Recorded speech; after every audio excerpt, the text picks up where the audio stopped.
Hello friends, ఇప్పుడైతే time వచ్చేసి చూడండి 6:30 అవుతుంది.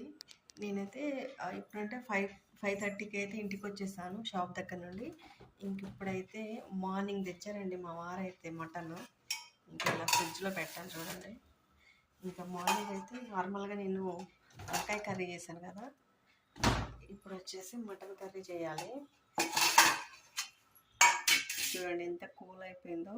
మార్నింగ్ పెట్టాను మటన్, ఇప్పుడైతే చేయాలి. అండ్ కర్రీ అయితే నేను చాలా సింపుల్గా చేస్తాను. అండ్ ఇన్ని రోజులు ఒక 1 మంత్ అయిందండి, అంతకంటే ఎక్కువ అయింది మటన్ తెచ్చుకోవట్లేదు. ఎందుకంటే కుక్కర్ పాడైపోయింది కదా. అంటే చూడండి 2 కుక్కర్లు ఉన్నాయి, ఇదొకటి కానీ అసలు అది ఒకటేమో విజిల్ రావట్లేదు, ఒకటేమో మూత పట్టక వేస్ట్ అయిపోయింది. అందుకని రీసెంట్గా ఈ కుక్కర్ తీసుకున్నాం కదా, ఇప్పుడైతే దీంట్లో మటన్ కర్రీ వండుతాను ఫస్ట్ టైం. అండ్ ఈ వీడియో నచ్చితే తప్పకుండా ఒక చిన్న లైక్ ఇవ్వండి ఫ్రెండ్స్. లైక్ ఇస్తే